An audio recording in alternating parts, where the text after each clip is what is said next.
How's it, guys? Welcome along to another Sunday night chit chat. Hope you're all well and doing fine. I'm a little bit tired this week, but not too bad. It's been a pretty epic week.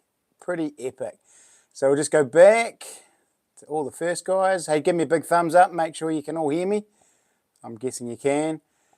Jade's Adventures, first in the house tonight. Cheer, bro, with the super chat. Phil with 2 L's. Good evening. EDC is in the house. Mad Kiwi is in the house. Cheers for the super chat, Mad Kiwi.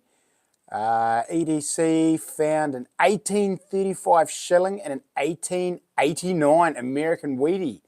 Nice, mate. Couple of good finds there. Jacob 1556 is in the house. Digger Mike is in the house. Welcome, buddy. James Batt. G'day, bud. Welcome along. Right, just get some names written down here. Got some members and subscribers and members and Patreons here. So Digger Mike.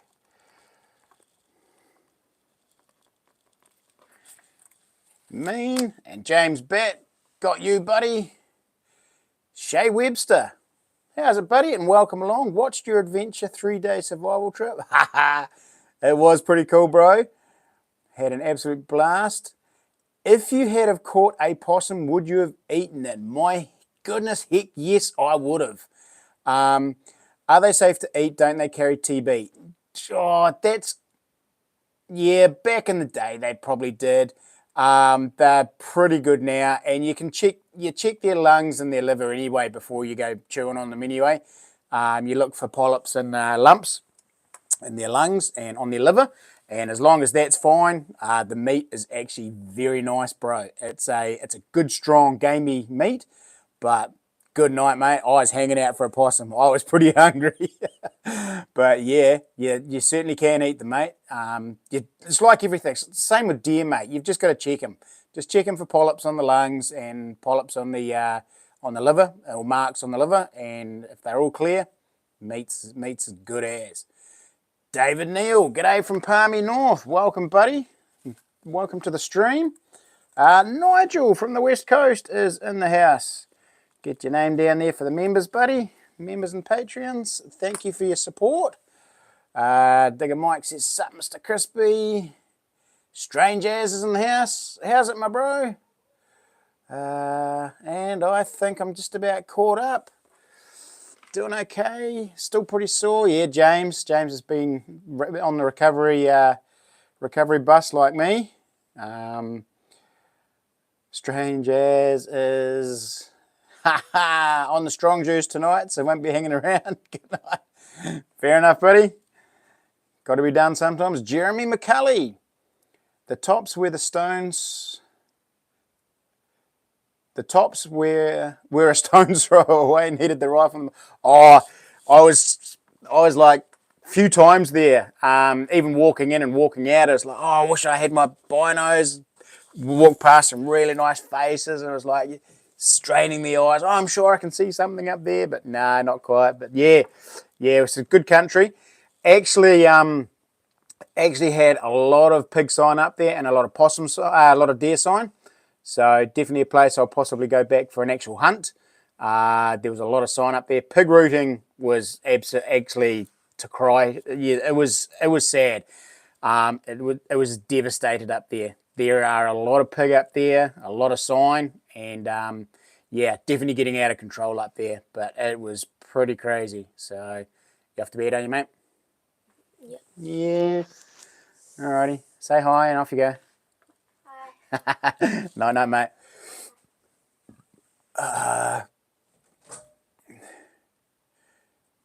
NZ Warriorsman's in the house as well. How's it, buddy? Just get your name down there. Shay Webster, thanks for that. I'll have to try one. Yeah, I mean, what I was going to do is if I had have actually caught one, Shay, I was just basically going to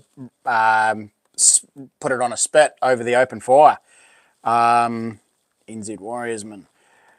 So yeah, I was just gonna set up a couple of fork sticks on either side of the fire, one across the middle, and just run it on a rotating spit and cook it that way. Just basically roast it over the open flame. Yeah, like I say, pretty strong. So if you like here, you probably like possum, or strong stag. It's a very gamey flavour, but if you don't mind real good gamey flavour, meat's beautiful. It's actually really nice.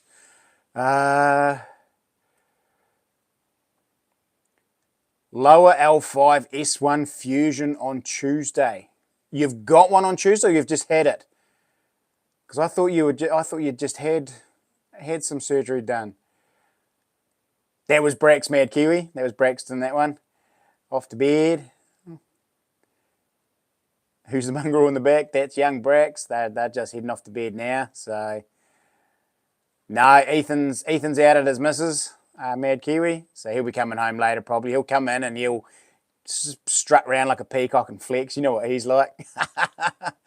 Oh, crikey, we got everybody in the house tonight. Dead Possum. Welcome along, buddy. Hope I don't run out of paper tonight.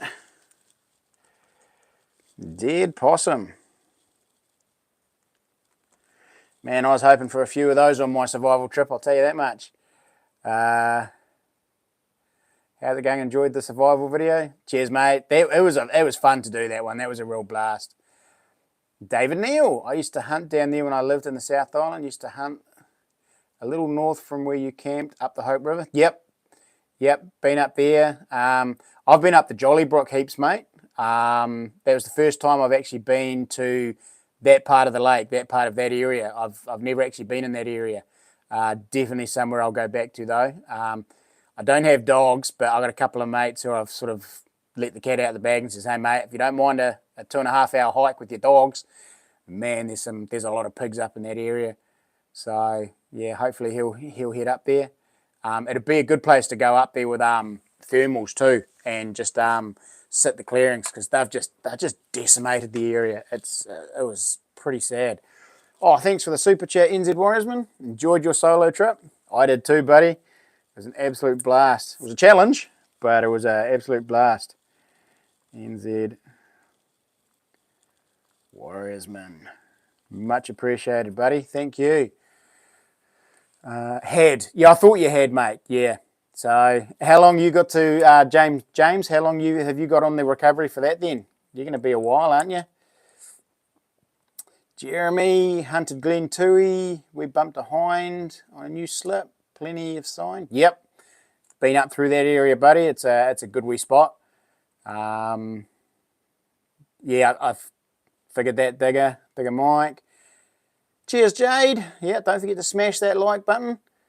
Mad Kiwi, I am hand on my heart, a new man being given a new lease of life with no body or body. Yeah, I'll have a chat about you in a minute, Mike. If Mad Kiwi, if I've got your permission, I'll give everybody a bit of a rundown of what's happened to you and where you're at. So if you're okay with that, Mad Kiwi, I'll give everybody a bit of an update.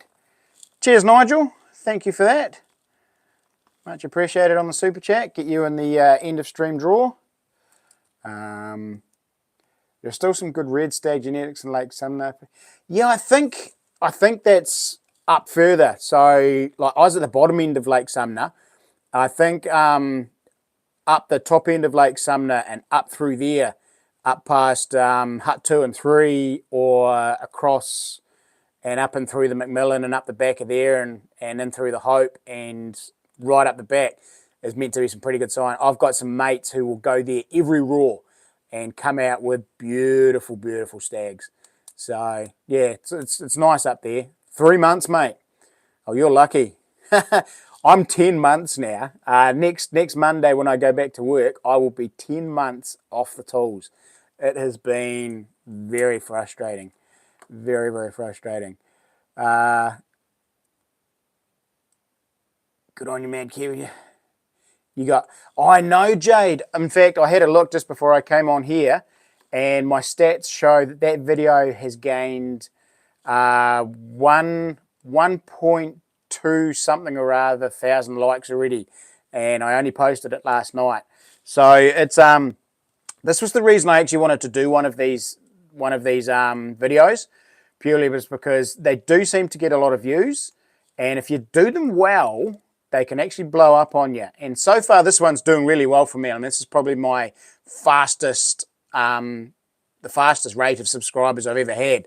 But a lot of effort goes into these videos. They're not like a hunting video where you just go out and video your hunt and all the rest of it. You've got to be really on ball. I cocked up a little bit, and yeah, I didn't film things that I should have. I also, yeah, I bumped a camera over when I was lighting my first fire on night one and didn't realise it. Picked it up, realised I'd been videoing a rock after I'd knocked it over. And then the second night, I had an absolute brain fart. I didn't even know what I was thinking. I just came back after, I think I was down with the possum trying to catch an eel. Come back, sat down, lit the fire, was enjoying the fire, and I thought, oh, that's a nice video. Pulled out my camera and started videoing it. And then I was like, oh, you idiot. You completely missed because I mean, there are crucial parts of a survival video.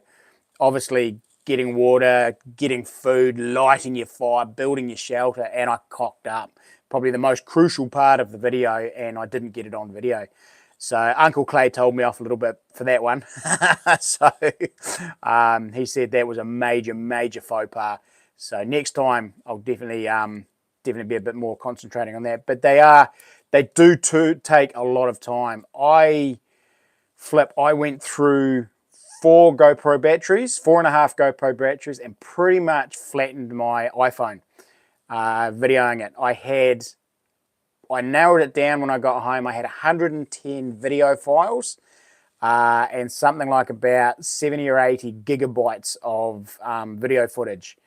I wasn't even doing 4K, it was only 2.7K. So that's a lot of video footage at 2.7K.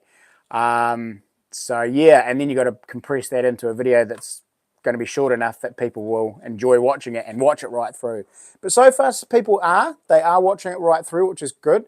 Retention's not great, but those who do click onto it seem to be watching it right through. So you can chat away. I'm going to share far and wide. I figured you were, mate. I know you're on an absolute buzz and just super stoked at what's happened, Mad Kiwi. So I've slept rough out hunting twice. Yeah, that was the biggest thing, David. I had great upper body layering. I only had thermals on under my trousers, so my legs got a little bit cold, but I made the mistake of not wearing enough socks, and my feet froze, even with my boots on. The first night it wasn't too bad, but I didn't really have enough bedding. The second night I slept really well, but we had a hoarfrost come in, and I reckon it must have got to about -3, -4, and my toes were hurting. So I could have done with maybe another pair of socks on, but hey, lesson learned. I'll definitely do that for next time. But yeah, it got pretty cold. But yeah, I mean, other than that, the cold doesn't affect me hugely, even at my old age. I've still got enough layering, or enough padding, I guess you'd call it, to keep me warm. But yeah, not my feet. My feet froze. My upper body was mint. But yeah, that was pretty miserable. But it was good you found that bottle. It was Digger Mike. I actually had I'd found a little scoopy piece of driftwood on the lake shore, and I was sort of using that. And I was just, if I wanted a drink, I was just going down to the lake bed to just get a drink each time. But once I found that bottle, I was like, oh, mint, that's perfect. And it was even an old bottle that sort of like not far off what I collect. It was an old ABC 1940s beer bottle, the old long neck. So obviously, and the other bottle, the clear one that was broken beside it, was actually an old OMC. QMC, Quillen Morris. So that would have been an old maybe lemonade or raspberry or Fanta or something, an orange fizzy drink, and the other one, the ABC, would have been an old beer bottle. So yeah, maybe it was a father and son. They left them there many years ago, because they're both around 1930s, 1940s vintage bottles, those. So that was quite cool, and yeah, that cleaned out really well. And because I drank a lot of water while I was down there, just to make sure that I didn't get dehydrated with not eating. I sort of figured that I probably and possibly was not going to eat. So I made sure I kept my water up and kept myself hydrated. Yeah, watch the entire video. Thanks, David. Much appreciated. Dick and Mike, you've watched it twice today. I actually sat down with the kids before and watched it. And they were like, wow, that's so cool. They were in absolute awe. They thought it was brilliant. So Hunter really wants to come and do one with me. So life is so awesome at the moment, folks. Interesting that wild pigs are out of control down there. I just don't think there's many people heading down there. I really don't. I don't know. Maybe there's just, yeah, I mean, it's a bit of a hike down there, and there's not, I mean, the actual faces that are there are very, very steep, and the little dock area that is there isn't massive, but it's out of control. It's, oh, yeah, you want to get down there, bro. History revisited, metal detecting life. Hi from the UK. Welcome, buddy. I'd hate to think what time it is over there, but it's only Sunday evening over here, but welcome along. Glad you could join us. Yeah, and as you can see, Mad Kiwi's on an absolute high and buzzing. So, AWI. Next time you should do a journey with only your knife. That's pretty much all I did, AWI. I had my knife, and on that knife was some flint and a paracord. And other than that, I had batteries, a GoPro, my clothes, and that was it, AWI. So, nothing too much extra. So give you a bit of a rundown on Mad Kiwi. A week ago, or just over a week ago, he was rushed into hospital with a brain tumour that was about to kill him. And apparently the nurses and doctors pretty much, he was rushed into a hospital close to him, and then they rushed him through to Dunedin Hospital on a helicopter. Poor old Mad Kiwi is out of it at this stage, doesn't remember any of it.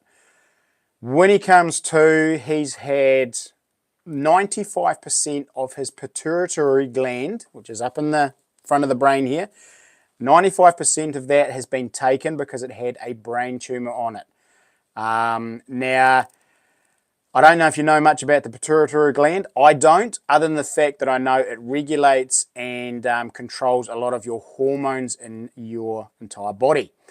So, Mad Kiwi was basically 21 minutes away from dying, the doctors told him. He was, if they couldn't get him to surgery quick enough from where he lives to Dunedin, he was probably going to die. So they operated, they removed what needed to be, but the flip side is Mad Kiwi is now going to be on hormone drugs for the rest of his life. And the effect of that on Mad Kiwi at the moment is that it's like, I don't know, you'd almost call it reborn, wouldn't you, Mad Kiwi? You've almost been reborn. He's come through this episode of a near-death episode, and he's come out the other side, and it's either the new drugs or the lack of the hormones at the moment have taken away years and years of ailments in his body, fatigue, yeah, almost to the point where the poor guy had a bit of a brain cloud, and now he has absolute clarity. He has, yeah, he wakes up in the morning and he's ready to go. He has just total tunnel vision of getting things done. He can't sit around now. He's all jittery. He's what he calls buzzing, absolutely buzzing. And I guess, thinking about it myself, if I was that close to death, I think I'd be pretty much in the same boat. I'd be, yeah, mending broken bridges. I'd be sharing the love with everyone I possibly could and trying to rub off that great feeling to everyone else. So, yeah, Mad Kiwi, you're a lucky man. You're a very lucky man, and I salute you, bro, and don't change yourself, mate. Oh, yeah, the poor guy's not allowed to drive for 28 days, though. But I guess when you've had somebody poking around in your brain and nicking parts of it, you don't want to risk that anyway. So, yeah. But, yeah, so that is why Mad Kiwi in the chat is saying that he's buzzing and sharing what he's sharing. He's on a high. He has got a second chance, and mate, yeah, well there you go. He's made up with his dad after 10 years of not talking. Things like that. He's mending bridges. He's connecting with old friends. He's connecting with family. And I think if we all had a second chance, I think we'd be doing exactly the same thing. So it's pretty inspiring, bro. Really, like I say, hats off to you, mate. Keep doing what you're doing. Please just do take it easy, though. Yeah, I'm going to see you getting fired up, mate, and all the rest of it, and you've got some visions, but yeah, take it easy. Don't overdo it and pop something you shouldn't. But super inspiring, bro. Super inspiring. Yeah.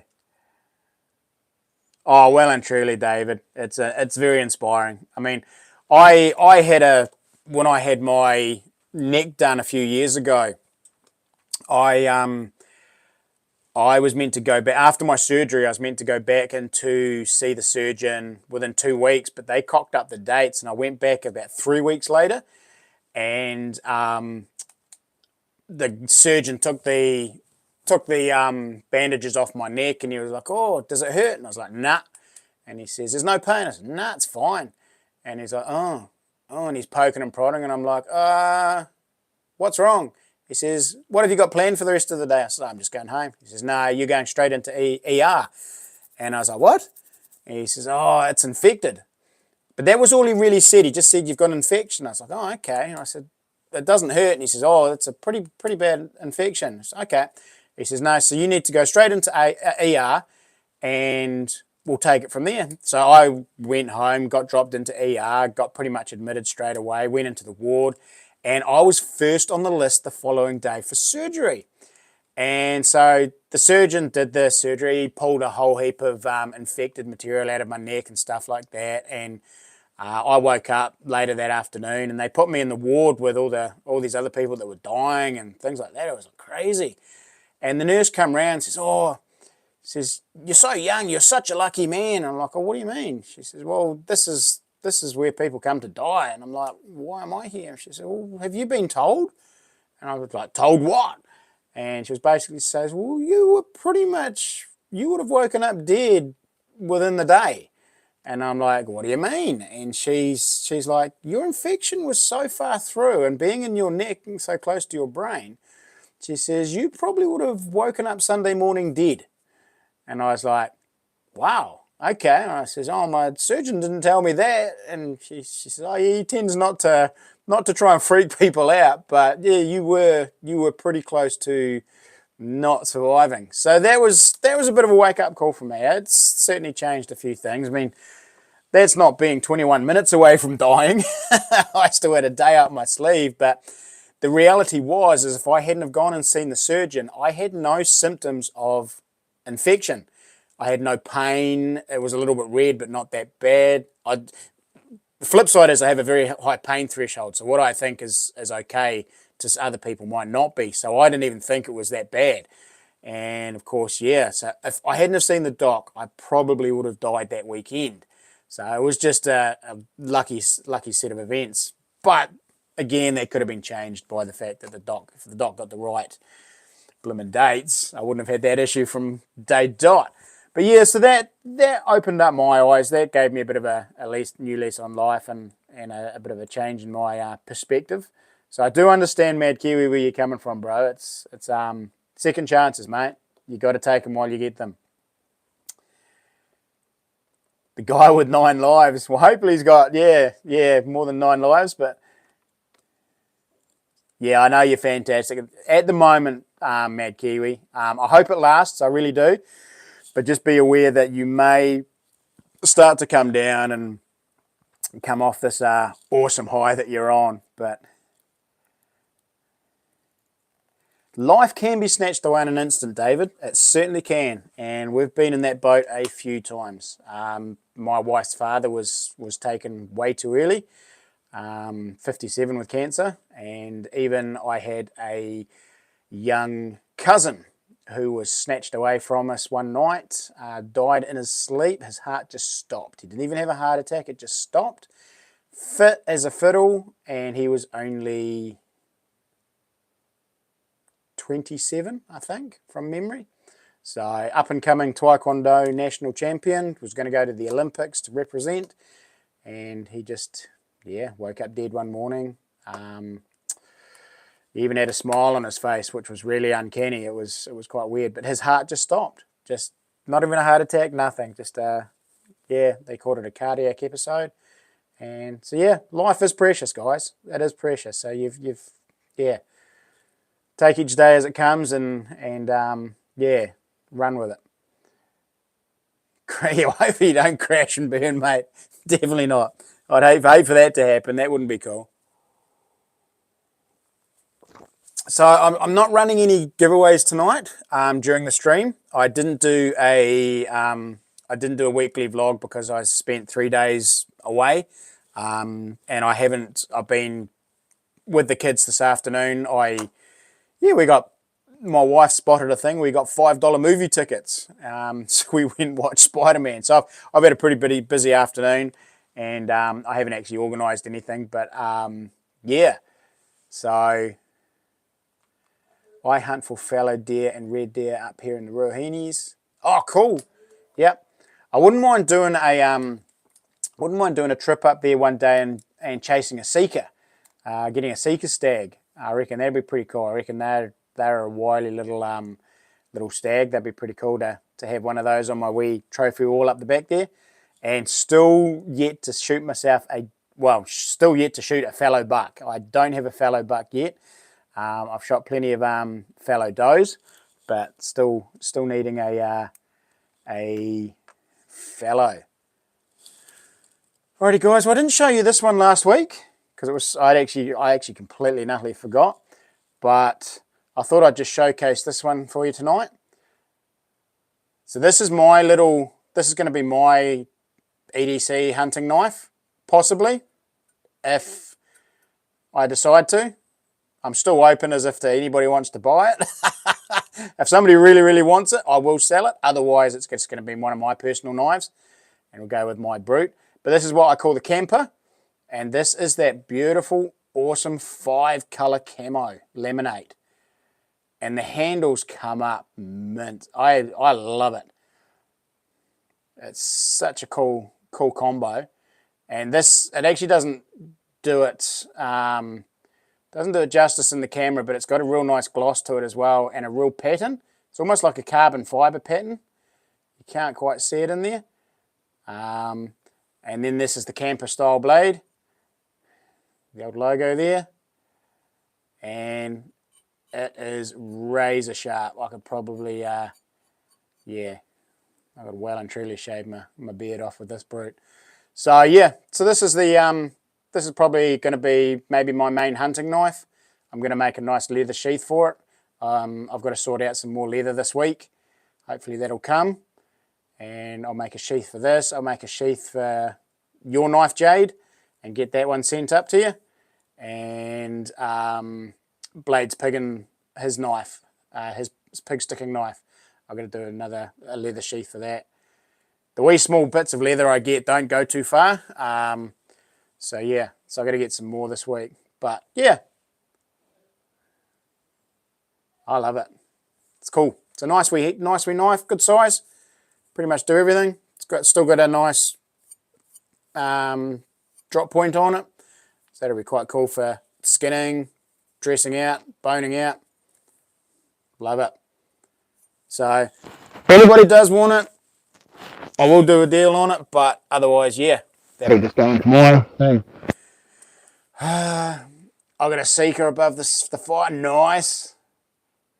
4 points or 6 points, David? Do you like the brute, do you, Digger Mike?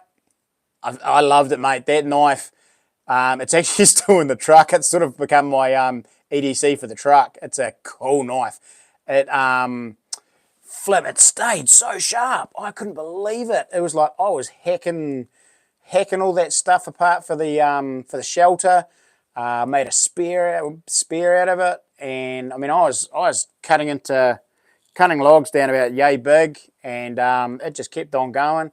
And I kid you not, I could probably still cut a piece of paper with that. It stayed real sharp. and the weight behind it was brilliant for hacking things. So cool knife that. I did, however, break the belt clip on it on the first night. I leant over something, dropped down, the knife itself hooked on something and just lifted up, and the belt loop stayed on behind the belt, and it just snapped it clean off. So that is a little issue I'm probably going to have to look at with belt clips going forward. I don't think I will keep going with that design. I might look into clips or an actual leather belt loop on the Kydex. But the flip side is I'm not sure if I'm actually going to do Kydex much more anyway. Kydex might be for the smaller knives, which aren't going to catch. That's a big, big knife. So, yeah, I'll probably start doing leather sheaths for my bigger ones. New car arrives tomorrow. Oh, okay. Mad Kiwi says, my new car arrives tomorrow. Guess the car and I will pay for one name on the knife board. Crispy, is that okay? That is fine, buddy. And what we might do is we might just let that go right through the whole session tonight, bro. Like we'll keep that going right through, and we'll let people pick. I don't think people will get it. I really don't, Mad Kiwi. But we'll just let that run. You keep an eye on that, Mad Kiwi. And if you see somebody guess it, then let me know. AWI had a mate a few years ago who went out duck shooting for the first time, came back with his dad carrying a huge buck. Oh, nice. Thank you, David. It's actually only the second knife, really, I've actually made for myself. I made a nice little feathers and scales. Actually, sorry, it's the third.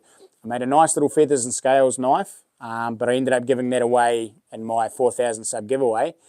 Then I made the Brute, which was probably the first one I've purposely made for myself. And then this one, the Camper. Nice knife. Thank you, Shay. Great name. EDC, great name.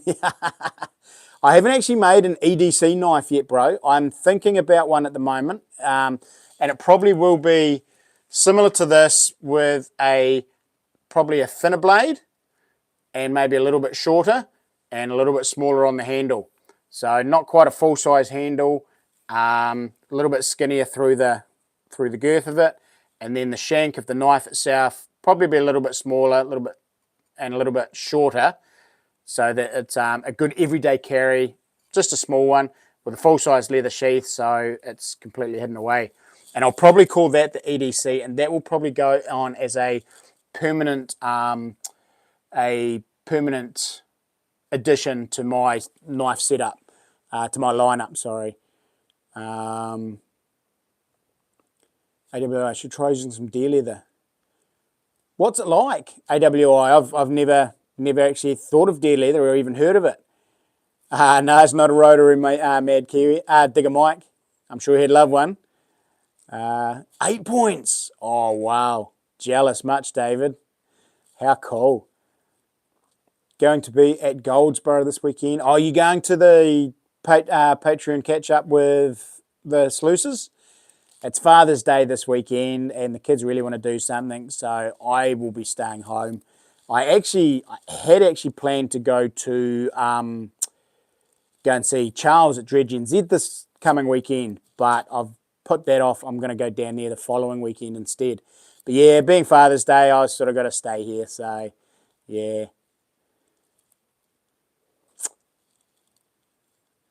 With all the interest in super stainless steel, I think.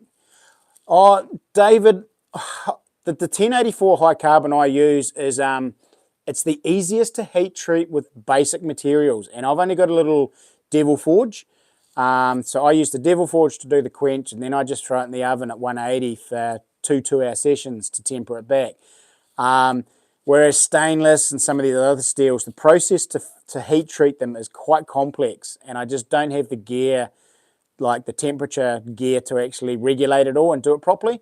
So yeah, that's why I've stuck with 1084. Yeah, it stains, it does do all that, but if you temper it and quench it properly and get the hardness right, it's easy to sharpen and will keep an edge. And so far I've been, touch wood, I've been pretty lucky with them, and the guys who have had them have said that they get up an edge on them. They hold an edge for a long time, and it's easy to put a really nice edge back on them, which is good because most of my knives have gone out are working knives. So they're for guys who use them every single day. And one guy in particular, Mark, he's got 3 of them now, and he says it's a pleasure to put an edge back on them, and he's surprised just how long they actually last. So that is pretty cool. Yep, till someone guesses. Fair enough. Not a Hilux, not a pink smart car, says EDC. Shay. Got to go the Suzuki Samurai. Nissan Safari, nah, definitely not a Nissan Safari. Stop, bugger it.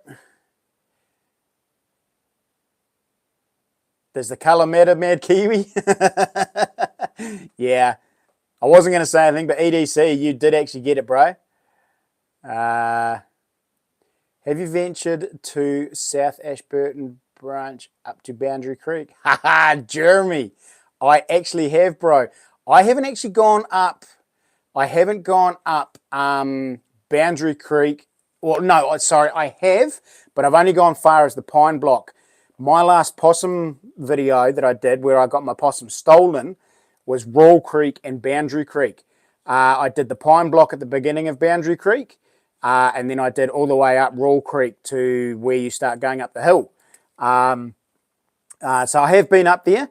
I haven't been into Boundary Creek, but I've gone up Royal Creek and then straight up the side of the hill, or up the side of the hill to the tops of that dock block, looking down into Boundary Creek, and that was where I saw those tar a couple of months ago. So, but I haven't actually been into Boundary Creek as such.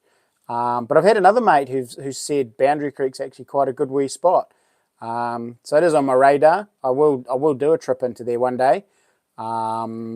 I would have thought that you'd have to go pretty high rather than staying in the actual creek area, but he's actually adamant that the last time he was in there, they saw animals quite low, which was pretty cool.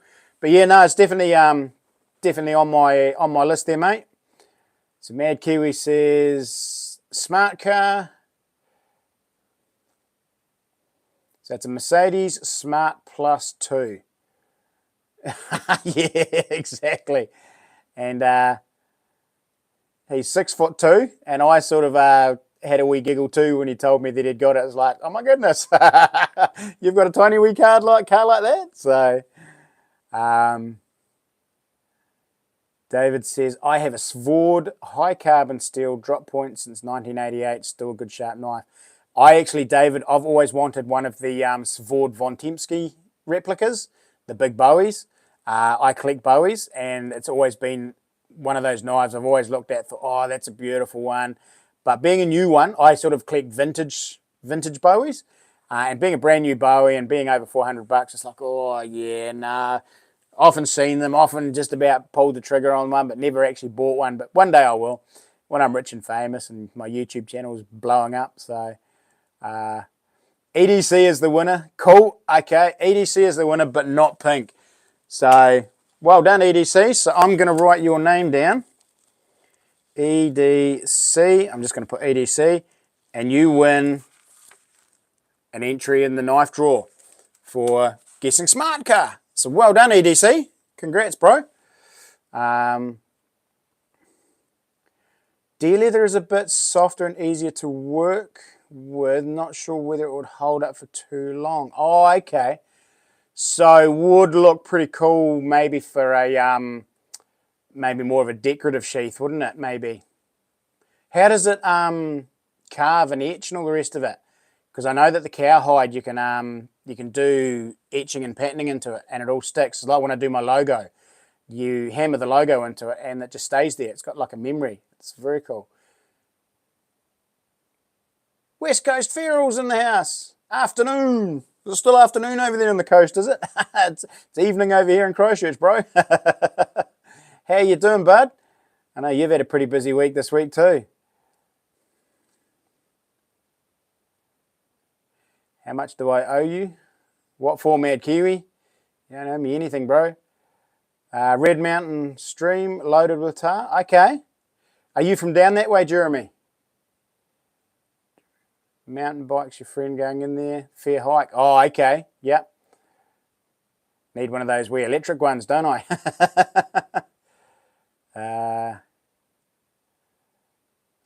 Oh, you would like my Falcon? Oh, I would, bro. Nice, jealous much.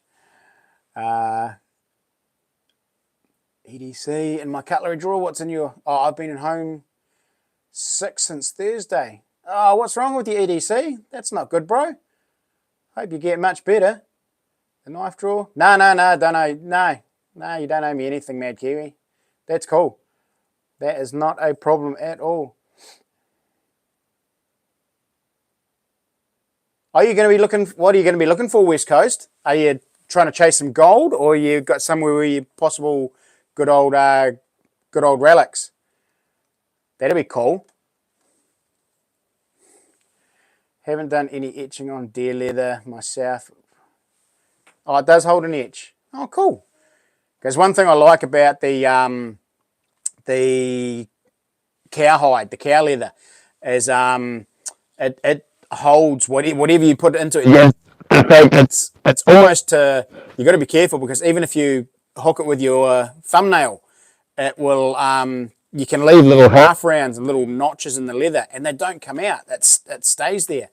So yeah, you got to be very, very, very careful. Up the Lyle.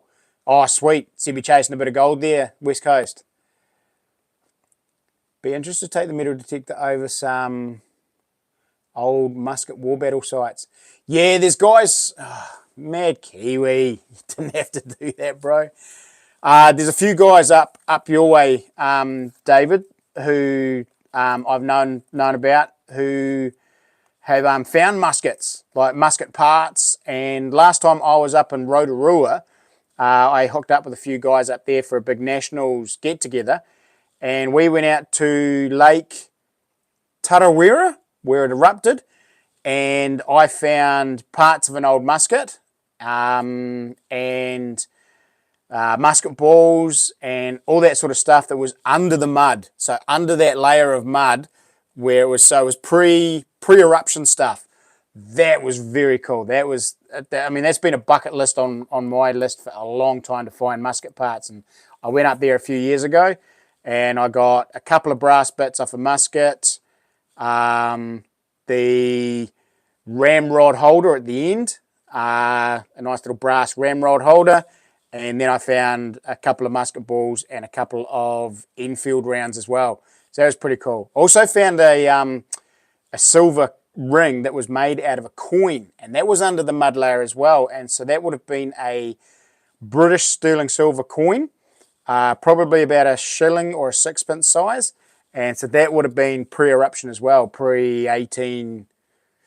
Oh, I can't remember when that volcano erupted, but was it 1880s or 1860s? 1880s, wasn't it? I can't remember. Mad Kiwi, thank you so much. Well, you're getting something young. Oh, you're a legend, Mad Kiwi. Absolute legend. Thank you so much. I'll give you a couple entries into the end of stream for that one. Legend, buddy. Thank you so much. Oh, 5th time EDC. That is gutting, bud. That is real gutting. We've had friends of ours, and she's just got it for the 3rd time. But she doesn't seem to have gotten it quite so bad this time round. But we're thinking, or she's thinking, that the reason she's getting it so much is she got, the 2nd time she got it, she got the long version or whatever it was. So, yeah. Sorry to hear that, EDC. That's not cool. Yeah, I saw that EDC. I saw EDC something else come up, but it had a picture of a plane on it. I thought, oh, that's got to be EDC. So I followed you back, bro. Look out, West Coast Feral. I will be visiting, going on a tour in the smart. Yeah. So I wasn't going to say anything because I didn't want to give it away. But once Mad Kiwi gets his little smart car, he's going to jump in it and he's going to go tiki touring around, and he's going to come visit a few people. So don't be too surprised if you get a knock on the door and old Mad Kiwi's there. Hey! So you won't get through the gate. Mate, he better pick it up and just carry it with him. Worst case feral. Those things are tiny though, those little dedicated 2-seat, 3-cylinder things. So, Alex, how's it, buddy? Welcome to the stream. Thanks for joining. So I got something else here I was going to show you guys tonight, and it's quite exciting because this is the first time I'm ever going to be using this. And I've had somebody ring, or they emailed me, just sent me an email, said, oh, I've seen your knives, I'd like to get a pig sticker, but do you do deer antler? And I'm like, I've never done deer antler before. I wouldn't even know how to do deer antler. And as far as I know, most deer antler handles are a hidden tang, where they drill into here and they have a slightly smaller piece of steel that runs into there and it's just epoxied in there. I don't like the idea of that because I always think that the hidden tang knives are a lot weaker than a full tang, where all your steel runs the entire length of the handle and it's the same width as the handle. So I put the word out and I asked around if anybody had any spare deer antler. And I've had a couple of sets of antlers sent to me, but this one came from a guy called, actually I won't say his name because I haven't asked him for, but it's another knife maker sent me this piece and he hasn't charged me for it. It's just like, send me a pic of the photo of the finished knife. So much appreciated. Thank you so much. So this is going to be the handle of a new pig sticker knife. And so what I'm going to do is I'm going to split it down here, and it's going to be a full tang knife still, but the client wants timber and antler. So what I'm going to do is I'm going to have a nice piece of dark timber for the entire handle, and then I'm going to do an inlay of the deer antler. So I'll have a timber bolster, a timber pommel at the end, and then deer antler in the middle. So quite excited about that. That's going to be an interesting one. The blade's all cut, ready to go and profiled. This turned up well, in fact, when I got back from my challenge, this was sitting on my desk. So quite excited. It's the first time I've ever used deer antler. So I'll definitely make a video of that once I profile that out and have a go. But obviously when I sand it all, I'll lose a lot of this brown and it'll start going like this and it'll end up with just the grooves, just these grooves in the actual palm swell of the actual handle. So I'm hoping I don't stuff it up because it's a beautiful, beautiful piece of antler and the colour and character on it's mint. So yeah, so I'm going to draw up a design and send that away to the client, and hopefully they like that and go ahead with it. And if it works out well and the and goes together sweet, I'll take some photos of it. I'll definitely show it on one of my live streams, or it might be on a weekly vlog, adventure vlog. I'll make it as a handle option, so be cool. Are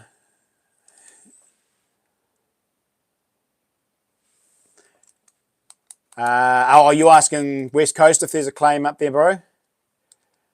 Take it through the supermarket and do the shopping with them. Take what through the supermarket?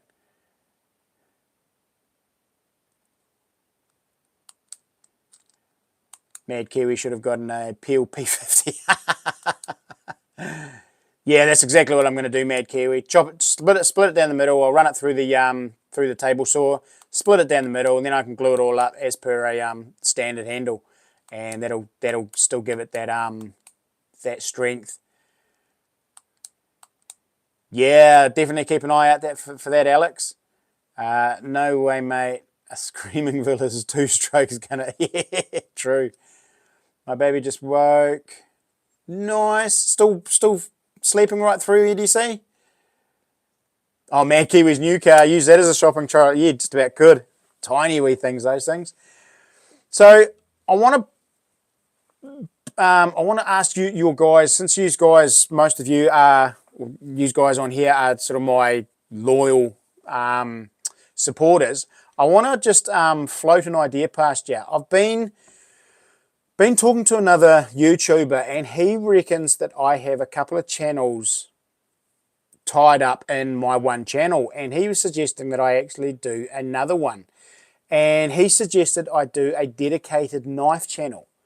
And I've been toying with the idea and thinking about it, and I think he might be onto something. And I want your guys' opinion, because it's going to be a big venture if I do, and if I did it, it would be purely just knives.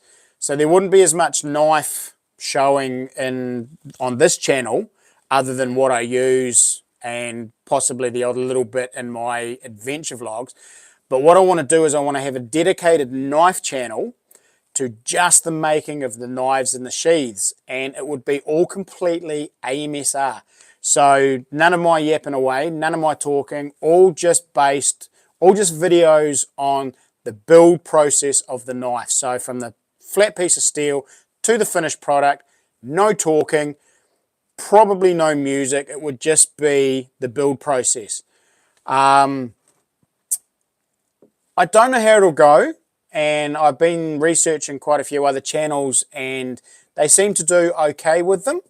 And the ones that are less talking, more actual work, seem to do better than the ones with the guy in front of the camera yapping away. So what do you guys think? I mean, what's your opinion? Is it worth going for? I've got a new knife I'm about to start. I've videoed a little bit at the moment, and it's the one for Dredge NZ with the gold nugget in the handle. I'm videoing that one right through the entire process. So the start of it to shaping it out, the design, cutting it out. I'm going to do the whole entire thing as an AMSR video, and that will probably be the launch of that channel with that video. Then I'll possibly, I'll see what I've gotten in my files and archives as to my other knife videos.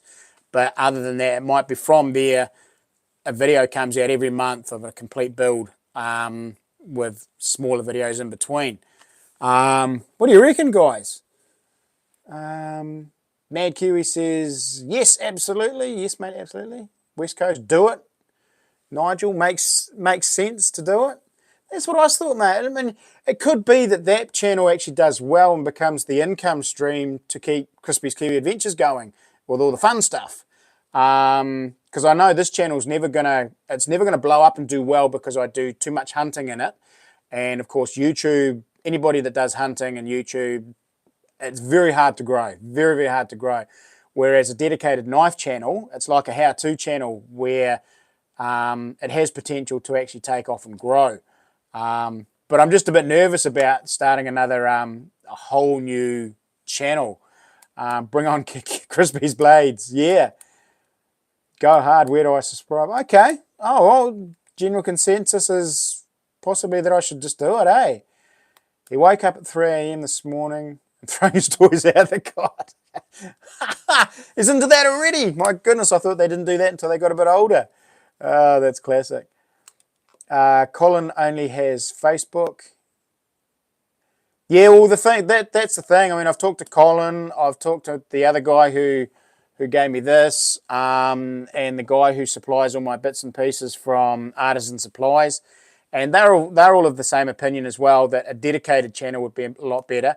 And then I was talking to Richard from Richard Restorations, and he's only been going a year, and he's on 7,000 subscribers already, and he's only done a handful of videos. So the videos themselves seem to do a lot better if it's a dedicated channel. And I just feel that maybe I could grow that, or not even try and grow it, but basically just upload a video every month. Once a month, the video goes on there. And then maybe in time, if I get more knives on the go, I can get one every couple of weeks or something, and make them real clean, tidy, simple videos, not too long, on the process of each knife being made. Yeah. The world is your oyster. The world's everybody's oyster, bro. You can do whatever you like with it, can't you? Would be cool, says Jade. I suppose that's exactly it, isn't it, Digger Mike? You never know where it's going to go if you don't do it. And that's the thing. If I don't do it, I'll never know. And even if I do it and it doesn't happen, then I can soon shut it down, I suppose, can't I? Or just keep it going as a secondary one. Also dedicated. Yeah, metal detecting Mad Kiwi has never done well for me. It's never done well for any of the Christchurch or New Zealand guys. We just don't get the support like the Americans. Metal detecting channels are pretty hard here. Not only is our stuff repetitive, what we find, it's always the same sort of stuff. It's getting harder and harder to get onto good places now. And not only that, is I have a horrible feeling that within a year or two, we're going to only be metal detecting permissions or beaches, because I think the councils are going to shut us down. There are just too many numpties out there leaving messes, and councils are just jumping on them and basically shutting them down. We've already got Waimak Council, Selwyn Council and Huranui Council here in Canterbury have already put a no detecting ban up. So you cannot dig domains, parks or any council land without their permission, and they are saying no. So Christchurch at the moment is the only place we can go detecting here now, and I have a feeling that within a couple of years we're going to lose that too. So I'm not going to put big efforts into doing a channel like that, Mad Kiwi, because I don't think that's going to last, and I don't think that's going to be a viable thing. I'll keep that in my adventure vlogs. They're good little fillers for the adventure vlogs, but unless I have some epic detecting trips, I don't think I'll be pushing that on my channel as much as I used to.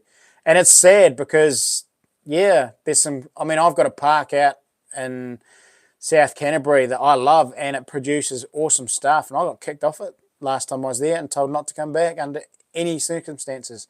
That Selwyn Council have a ban, and that's it. Do not show my face again. He took down my rego number and everything. So, and there's some cool stuff at that park still, and it's gutting, absolutely gutting. But what do you do? I mean, you can do some night ninja missions, but then they're really hard to video as well. So it's sad. It's very, very sad. Did you pinch that nose-looking thing off the scarecrow? The what? EDC. Did you pinch that nose-looking thing off a scarecrow nose? That brown thing. This thing. You reckon it looks like a nose, mate? This is some deer antler. Using this for a knife handle. Should try it. Well, the thing is I'll still take my detector over to the coast, and that'll be more of my gold mining and gold fossicking, and that still does very well. Finding nuggets and stuff like that still does well with videos, but the detecting for coins and relics videos don't seem to do as well. But of course, you mentioned gold, and everybody loves any sort of videos with gold in it. So I'm down for a night mission, are you? Probably could, mate. It's not that far away. You come out to my place and we can go one night. Definitely. There's some good stuff there. Use your Kiwi ingenuity, salt the ground. Definitely. I mean, the other thing is AWI, you've got to be careful with some of those gold rush sites are actually heritage sites.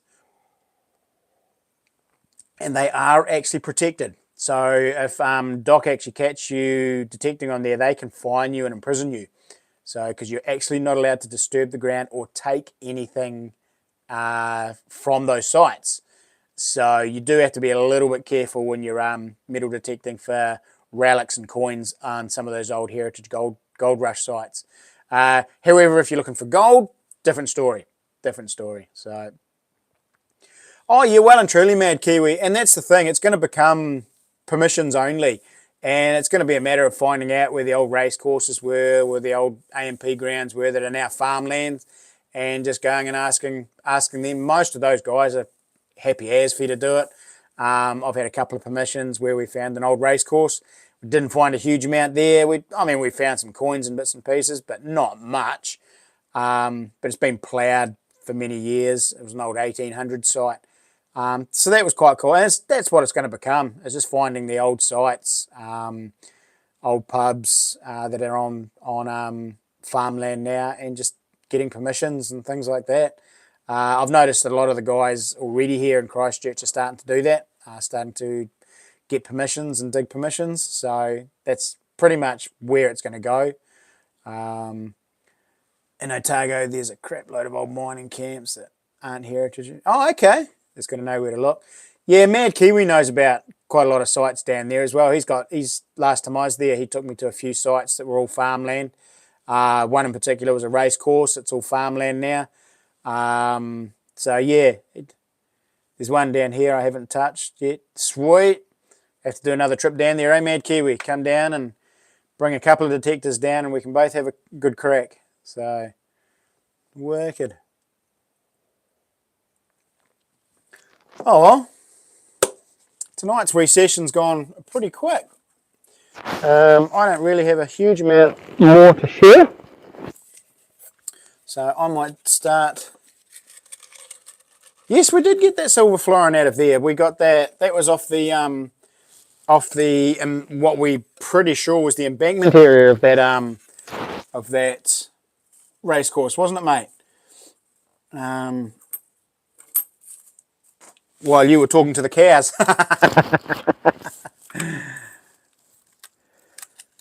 So I've got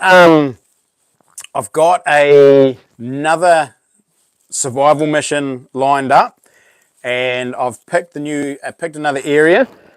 So I'm going to actually do a coastal one this time, and it's going to be a little bit close to the town, involving what's it going to have? It's going to be more of a lagoon type area, and it's going to be in some pines.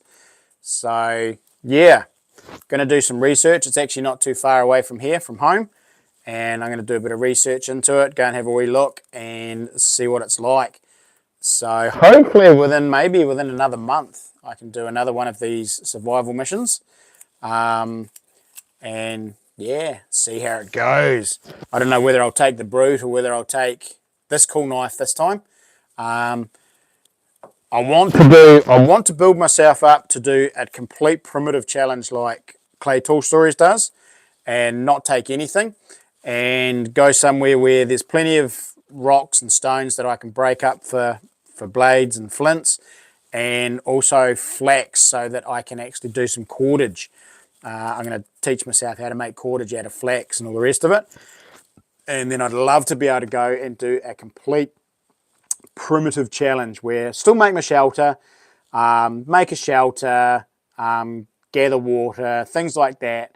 And then, but the flip side is all my tools would be what I can find on the ground. So stones, flax for cordage and things like that, just to make it really tough. So yeah, so that's my goal. That's where I'll work myself up to. See how it goes and go from there. But yeah, right. Dig a mic, Mad Kiwi, when you're coming up. The three of us should go for a detect. Definitely dig a mic. Is it Bottle Lake Forest? No, it's not Bottle Lake, mate. A little bit further afield than that. I could do one in Bottle Lake, but there are a lot of runners and walkers in Bottle Lake, and it is quite highly populated. So I'm thinking a little bit further afield than that, but not too far away. When you go to sleep in the shelter, grab a few stones from the ground and the fire and put them in the shelter. Yeah, I had thought about that, and then I thought I might end up putting myself on fire maybe, but it actually, by the time I actually slept really well, but I had probably a good 1.5 foot of layer of the open springy bushes in there, and that was quite a nice mattress. It was actually really comfortable. The only reason I woke in the morning was because my feet froze, basically. If I could keep my feet warm, I think I'd actually sleep possibly right through. So yeah, maybe a few extra pairs of socks next time would be the way to go, or some possum merino socks underneath my hunting socks. But my upper body and my legs were actually not too bad.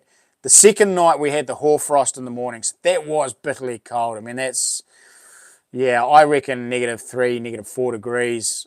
Bubble wrap. Yeah, that would have been good. So yeah, if I can control the heat loss.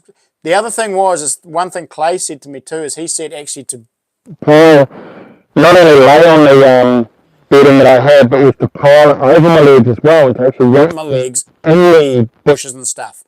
And I didn't think of that one. So he told me that afterwards. It's something he does as well. So, but yeah, look, I'm only learning these. I'm fairly new to it. So I'm an absolute rookie. I've got lots to learn. And yeah, I'll learn it by making mistakes like we all do. Just make sure I don't do the same thing twice. So, bubble wrap, yeah. Yeah, I could do rocks down by my feet. You're absolutely AWI. Absolutely. As long as I don't burn my hands by the time I get them down there. So, right, guys, going to do the members and Patreon draw for a chance for that knife draw. And then we'll do the super chats.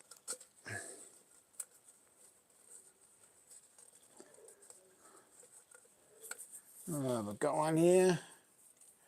Got one. Who have we got? Who's that? No, it's upside down. Dead Possum. Not sure if you're still here in the chat, Dead Possum. I know you popped in there for a while.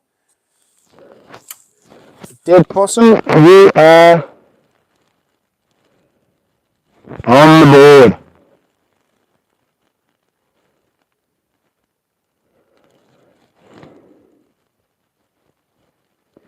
Nice one.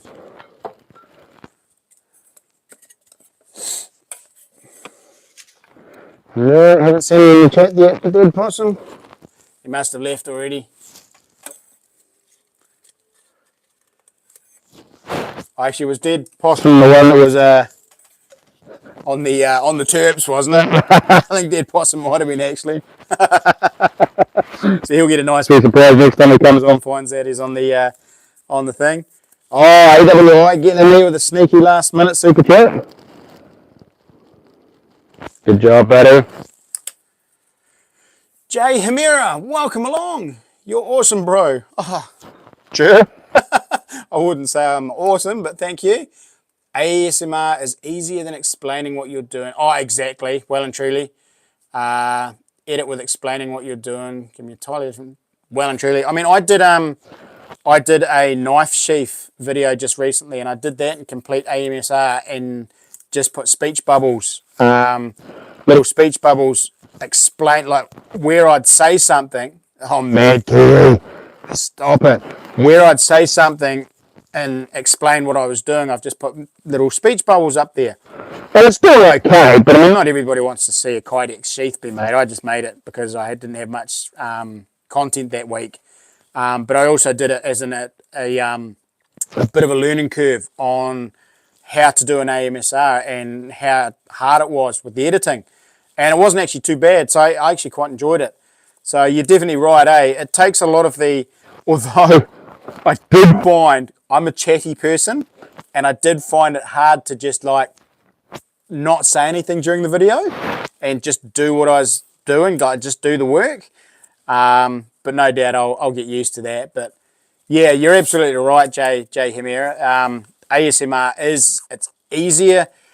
It's easier to do the video that way and not say anything. But the flip side is the editing takes a little bit longer because you are writing a lot of stuff down. So you're making speech bubbles for where you would generally have vocals explaining what's going on. You have just a little bit of words in there. So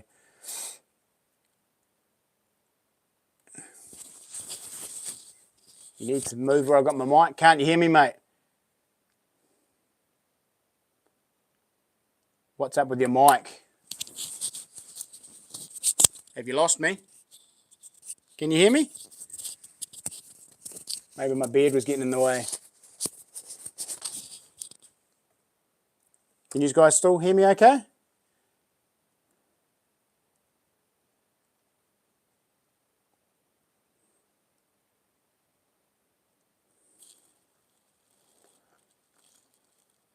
What about the chat? The chat stopped. Can you hear me?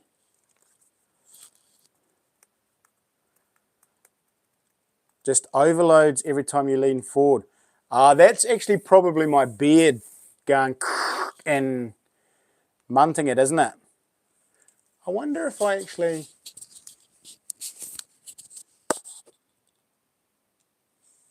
put it on your cat peak. I'll put it down there. Can you guys hear me okay still?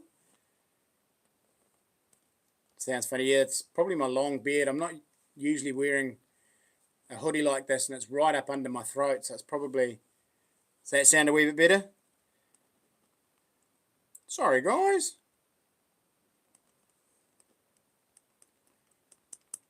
It's only because I'm looking down reading and looking down writing things at the same time.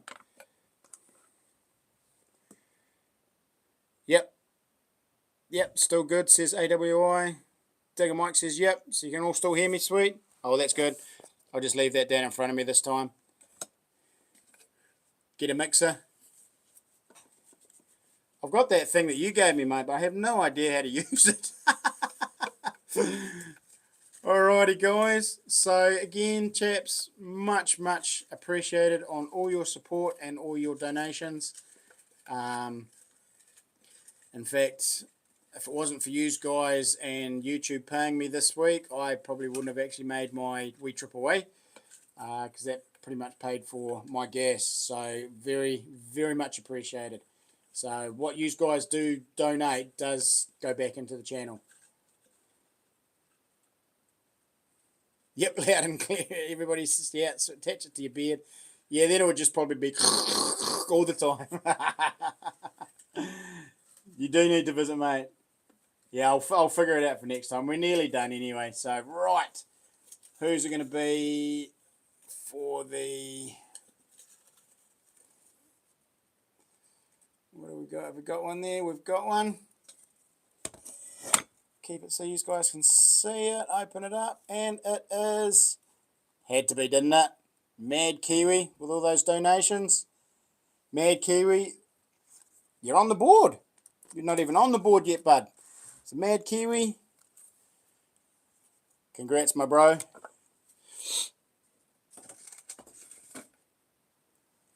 More socks like Clay. Yeah, it's funny too because